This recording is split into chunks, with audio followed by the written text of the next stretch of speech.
Saludos, vamos a continuar con la segunda parte de los sensores y vamos a trabajar ahora con los sensores de posición. Sensores de posición tenemos de varios tipos: electromecánicos, magnéticos, inductivos, potenciométricos y ópticos. Dentro de estos elementos nos vamos a encontrar primero con los de posición inductivos. El primero de ellos son por ejemplo, los síncronos y los resolvers. Están basados en el principio de funcionamiento de los generadores o de los sensores. Es decir, en este caso está compuesto por un estator como este que tenemos aquí, compuesto por dos bobinas y con un elemento rotor que contiene una bobina. Lo que hacemos es aplicar una tensión alterna al rotor, con lo cual va a inducir un campo magnético que va a inducir una corriente eléctrica en las dos bobinas del estator. En función del posicionamiento de este rotor con respecto al estator, va a inducir diferentes tipos de corrientes, diferentes amplitudes de corrientes y de señales en cada uno de los estatores. Con lo cual, en función de los valores de estas señales, podremos determinar cuál es la posición del rotor con respecto a los estator. En este caso tenemos aquí un ejemplo en el cual tenemos un rotor y tres bobinas que configuran el estator. La señal inducida en cada uno de los estatores va a venir en función del ángulo que tenemos entre el rotor y los diferentes estator. Vemos aquí un ejemplo, por ejemplo, esta es la señal del estator o del rotor. Entonces la señal en cada uno de los estatores va a depender en todo momento del posicionamiento de este rotor. Entonces vemos aquí en diferentes estator, pues diferentes señales de acuerdo al posicionamiento del rotor. Otro tipo de elementos con que nos encontramos son los RLVT o también los RVDT.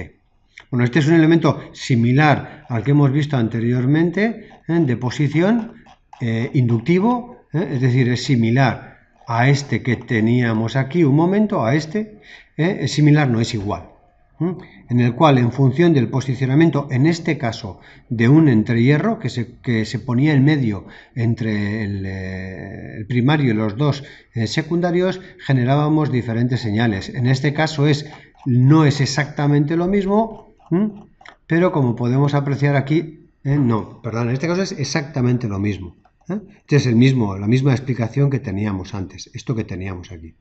El que es un poco diferente son los inductosin, tanto lineales como los rotatorios. Vamos a ver primeramente los lineales. En los lineales, el inductosin en lo que se basa es en tener una bobina, en este caso va a ser un estator, que es esto aquí, que va a ser una regla, que va a tener serigrafiada una bobina como esto que tenemos indicado aquí, a la que se le va a enfrentar otra regla que colocamos aquí, que esta produciría un desplazamiento en este sentido, en un sentido o en el otro.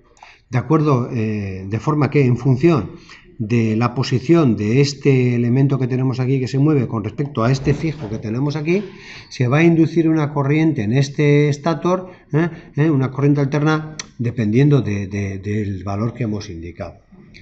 Esto se utilizaba para las máquina herramienta, el control numérico, para detectar el posicionamiento del carro.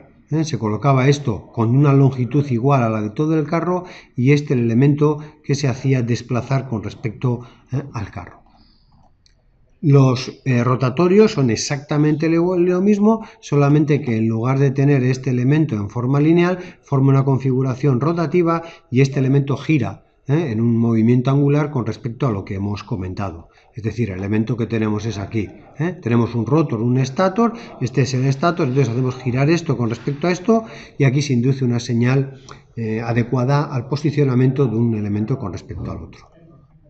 Los encoders van a ser también unos elementos que me van a servir para determinar o detectar posicionamientos. Tenemos dos tipos de encoders, los lineales, los incrementales y los absolutos. De momento vamos a ver los encoders, los encoders o detectores o medidores de posicionamiento rotativos. Entonces tenemos los incrementales, aquí tenemos una representación en la que tenemos un elemento fijo, que es este, y que lleva un elemento giratorio que en el caso, por ejemplo, de una máquina de control numérico, una máquina herramienta, se acoplaría al husillo de la máquina.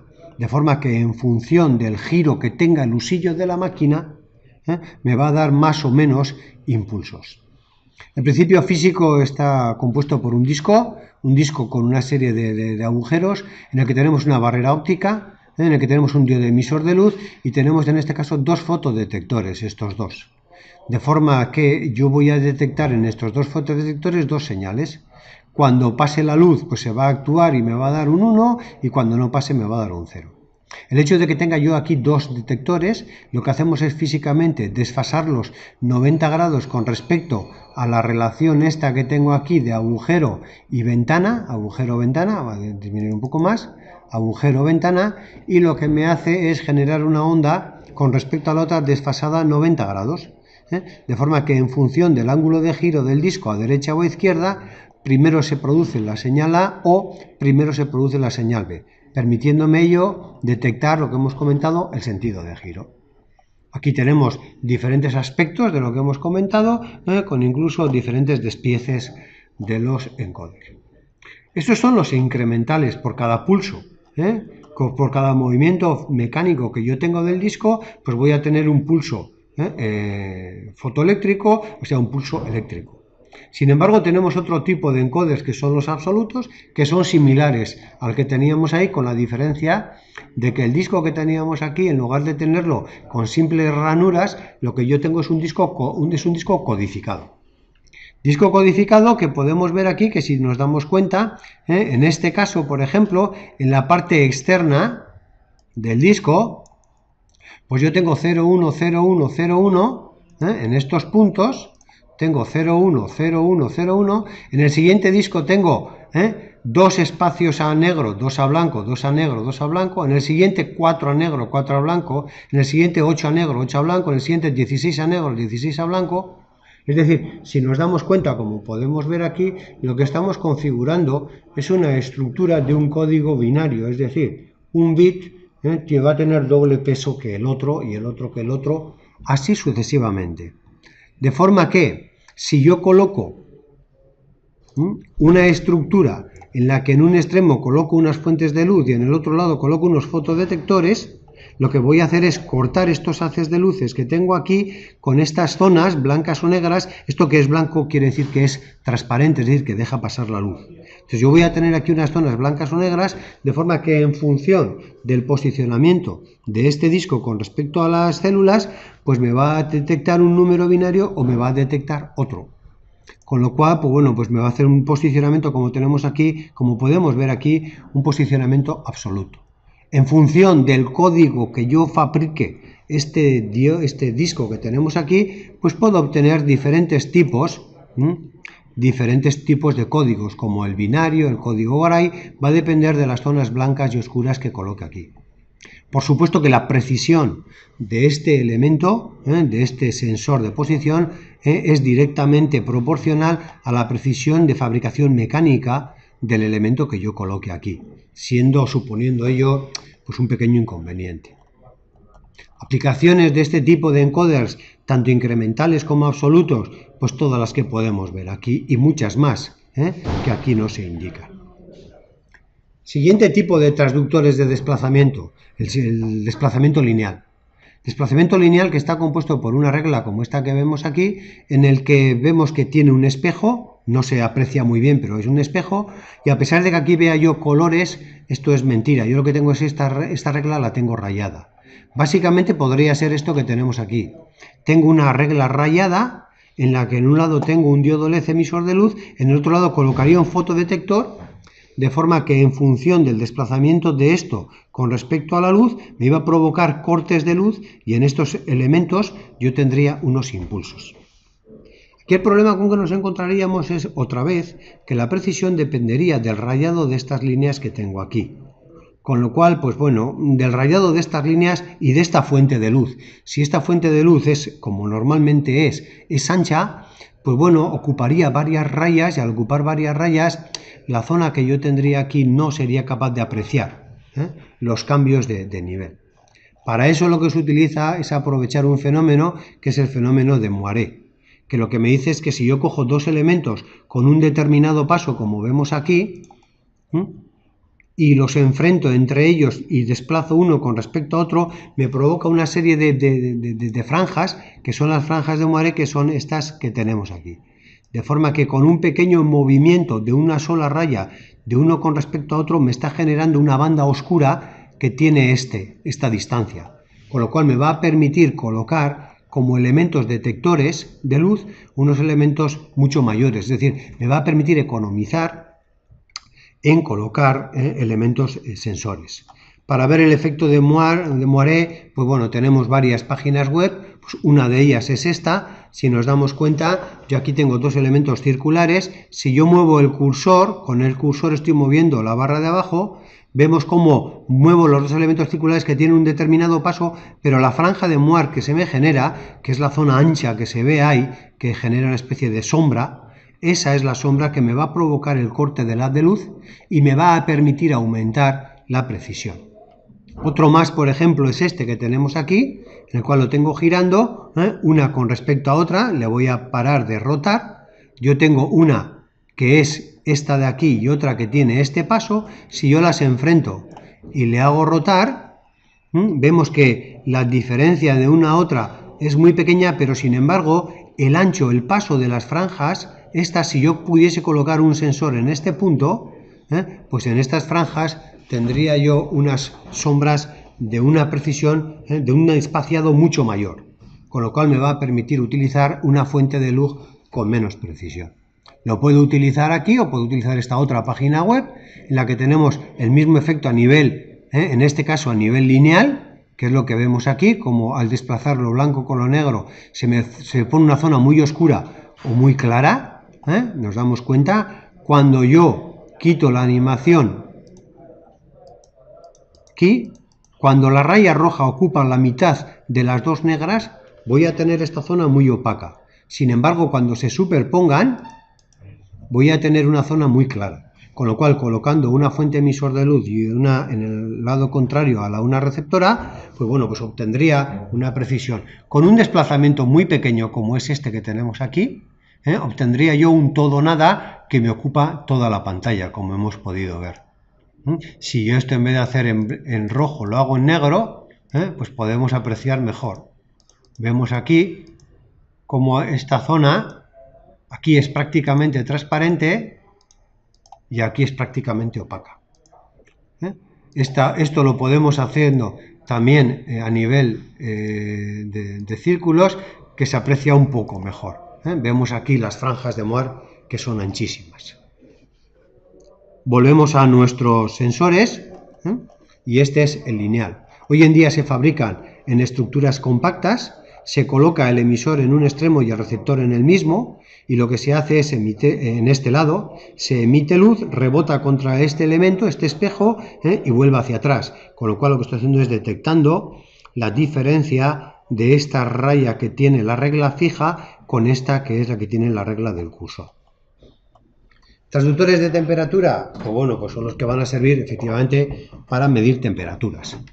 Básicamente tenemos de dos grandes tipos: los termopares, compuestos, como todos sabemos, por dos elementos, dos materiales de diferente nivel, soldados entre sí, de forma que cuando yo caliento estos dos elementos, lo que me provoca es una circulación de corriente de uno a otro y me genera una corriente o me genera una pequeña tensión entre los dos extremos.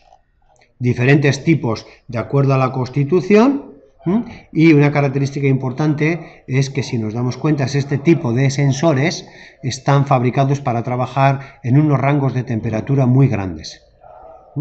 Cuando necesitamos sensores de temperatura para rangos más pequeños, podemos utilizar los termistores. Termistores que hay de varios tipos, empezando por los resistivos, los NTC y los PTC, que son resistencias que tienen un coeficiente de temperatura negativo, o en el caso de las PTC, un coeficiente de temperatura positivo. ¿Qué quiere decir? Con un coeficiente de temperatura negativo, lo que ocurre es que cuando la temperatura aumenta, como vemos en esta gráfica, la resistencia disminuye. El problema con que nos encontramos aquí es que esta resistencia disminuye, pero no tiene una respuesta lineal, sino que vemos que tiene forma de curva. En el caso de las PTC tiene un coeficiente de temperatura positivo, es decir, que lo que hace es, al aumentar la temperatura, lo que hace es aumentar la resistencia. Volvemos a tener otra vez un problema, que es el problema de la respuesta. Vemos que no es una respuesta lineal, con lo cual en los dos casos, a lo que me obliga cuando queremos obtener una cierta linealidad y una cierta precisión, es a trabajar dentro de los rangos de temperatura en la que la curva presenta la mayor linealidad. Pues en este caso no podríamos utilizarlo, sin embargo en este caso sí. En este caso vemos que tiene una cierta linealidad entre 60 y 100 grados. Si queremos trabajar a temperaturas mayores o menores, tendríamos el problema de que la resistencia no sería directamente proporcional a la temperatura en todo el rango de variación de temperaturas. Para evitar esto, se utilizan los termistores asemiconductores, como por ejemplo el LM35 y el AD590.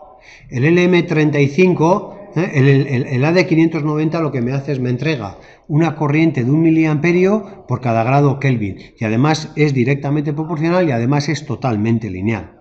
Sin embargo, el LM35 lo que me entrega es una determinada tensión de salida proporcional a la temperatura. Para más detalles se aconseja acceder a internet y buscar en internet estos dos sensores y analizar con un poquitín más de detalle sus características.